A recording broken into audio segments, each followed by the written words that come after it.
اعوذ باللہ من الشیطان الرجیم بسم اللہ الرحمن الرحیم۔ اللہ تبارک و تعالیٰ کے نام سے شروع جو بڑا مہربان اور نہایت رحم کرنے والا ہے۔ بنی اسرائیل کے 70,000 ایسے انسان جن کو ایک دم سے موت کی نیند سلا دیا گیا۔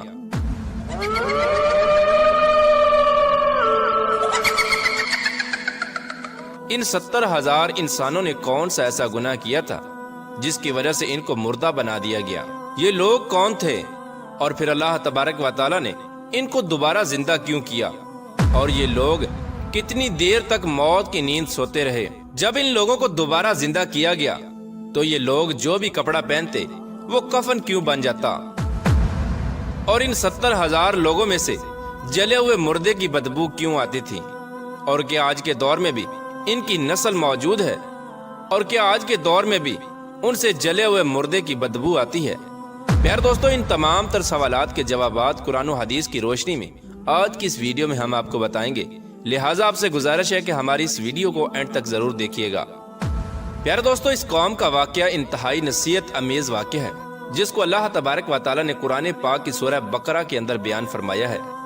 حضرت حزقیل علیہ السلام حضرت موسیٰ علیہ السلام کے تیسرے خلیفہ ہیں۔ حضرت حزقیل علیہ السلام حضرت موسیٰ علیہ السلام کی صحبت میں بیٹھنے والے تیسرے وہ برگزیدہ نبی ہیں جنہوں نے حضرت موسیٰ علیہ السلام کی بہت زیادہ خدمت کی اور آپ کی صحبت سے فیض یاب ہوئے۔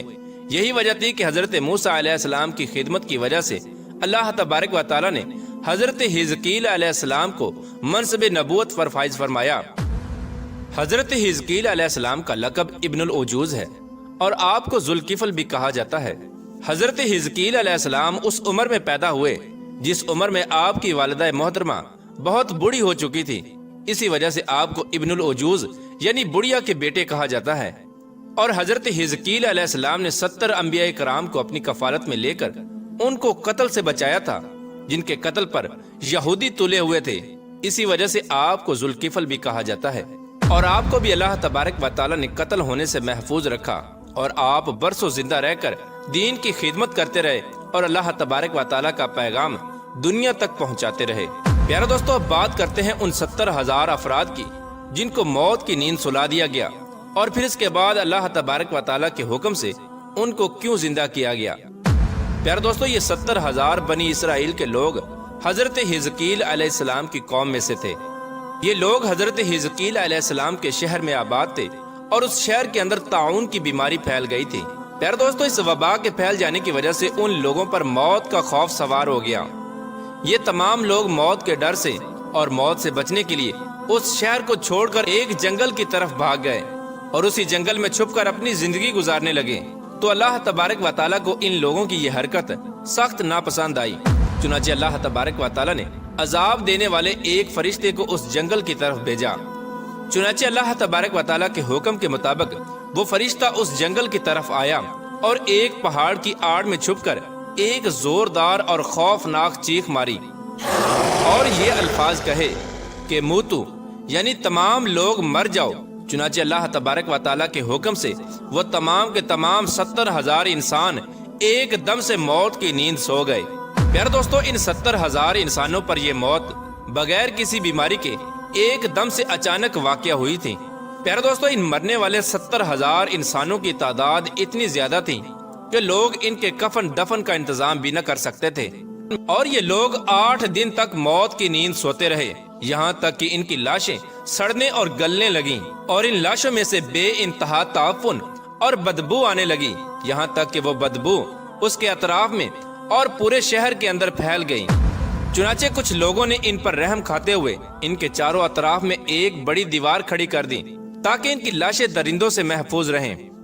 پیارے دوستو، یہ لوگ اسی طرح مردہ حالت میں پڑے تھے کہ ایک دن حضرت حزقیل علیہ السلام کا گزر اسی جنگل سے ہوا تو حضرت حزقیل علیہ السلام اپنی قوم کے 70,000 انسانوں کی اچانک موت کی وجہ سے بہت زیادہ غمگین اور رنجیدہ ہوئے اور بے گور و کفن ان لاشوں کو دیکھ کر حضرت حزقیل علیہ السلام کا دل بھر آیا۔ آپ غم کی وجہ سے رونے لگے اور اللہ تبارک و تعالیٰ کی بارگاہ میں رو رو کر دعا کرنے لگے، یا رب العالمین، یہ میری قوم کے افراد تھے جو اپنی نادانی کی وجہ سے یہ غلطی کر بیٹھے کہ موت کے ڈر سے شہر کو چھوڑ کر جنگل میں آ گئے۔ یہ سب لوگ میرے شہر کے باشندے ہیں مجھے ان لوگوں سے بہت زیادہ محبت تھی اور یہ لوگ میرے دکھ سکھ میں شریک تھے۔ افسوس کہ میری قوم کے لوگ ہلاک ہو گئے اور میں بالکل اکیلا رہ گیا۔ یا رب العالمین، یہ وہ قوم تھی جو تیری حمد کرتی تھی اور تیری توحید کا اعلان کرتی تھی اور تیری کبریائی کا خطبہ پڑھتی تھی۔ آپ اسی طرح رو رو کر اللہ تبارک و تعالیٰ کی بارگاہ میں دعا کر رہے تھے کہ اچانک اللہ تبارک و تعالیٰ کی طرف سے وحی نازل ہو گئی۔ اے حزقیل علیہ السلام، آپ ان بکھری ہوئی ہڈیوں سے فرما دیجئے کہ اے ہڈیوں، بے شک اللہ تبارک و تعالیٰ تمہیں حکم فرماتا ہے کہ تم اکٹھا ہو جاؤ۔ چنانچہ اللہ تبارک و تعالیٰ کا یہ حکم سن کر تمام ہڈیاں اکٹھا ہونا شروع ہو گئیں اور تمام ہڈیاں جمع ہو کر ہر آدمی کا ڈھانچہ تیار ہو گیا۔ پھر اس کے بعد دوسری وحی نازل ہوئی کہ اے حزقیل علیہ السلام، آپ ان ڈھانچوں سے فرما دیجئے کہ تم کو اللہ تبارک و تعالیٰ کا حکم ہے کہ تم گوشت پہن لو۔ چنانچہ اللہ تبارک و تعالیٰ کا یہ حکم سنتے ہی تمام ہڈیوں پر گوشت پوشت چڑھ گیا۔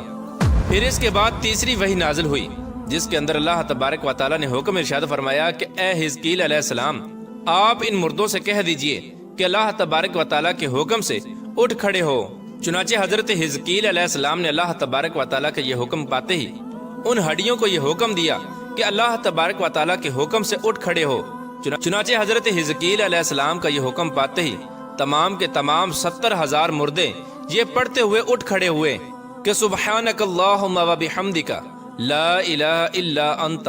اس طرح جب یہ 70,000 مردے دوبارہ زندہ ہو گئے تو یہ تمام لوگ اس جنگل سے نکل کر اپنے شہر کے اندر دوبارہ آباد ہو گئے اور اپنی عمروں کی مدت تک دوبارہ زندہ رہے۔ ان 70,000 مرنے والے انسانوں پر زندہ ہونے کے بعد موت کا اتنا نشان باقی رہا کہ ان کی اولاد کے جسموں سے سڑی ہوئی لاش کی بدبو آتی تھی اور یہ لوگ جو بھی لباس پہنتے وہ کفن بن جاتا تھا، اور قبر کے اندر جس طرح کفن میلا ہو جاتا ہے اسی طرح ان کا لباس میلا ہو جایا کرتا تھا۔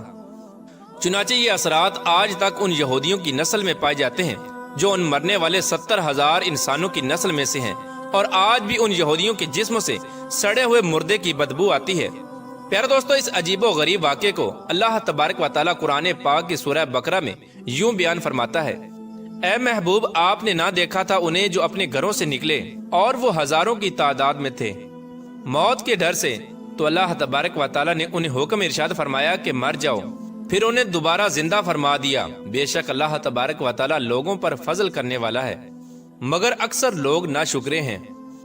پیارے دوستو، اس واقعے سے معلوم ہوا کہ انسان جتنی بھی کوشش کر لے وہ موت سے نہیں بچ سکتا، چاہے وہ بھاگ کر کہیں بھی چھپ جائے، موت ہر حال میں اسے پہنچ کر رہے گی۔ موت سے بھاگنے کی بجائے ہر انسان کو یہ کوشش کرنی چاہیے کہ وہ اپنے مرنے سے پہلے موت کی تیاری کرے اور ایسے اعمال کرے جس اعمال کی وجہ سے اللہ تبارک و تعالیٰ کی ذات اس بندے پر خوش ہو اور اس کو جنت کے اندر جگہ عطا فرما دے۔ اللہ تبارک و تعالیٰ سے دعا ہے کہ اللہ تبارک و تعالیٰ اپنے پیارے حبیب حضرت محمد مصطفیٰ صلی اللہ تعالی علیہ وآلہ وسلم کی بتائی ہوئی سنتوں پر چلتے ہوئے زندگی گزارنے کی توفیق عطا فرمائے اور ان کی محبت کے اندر جینا مرنا نصیب فرمائے۔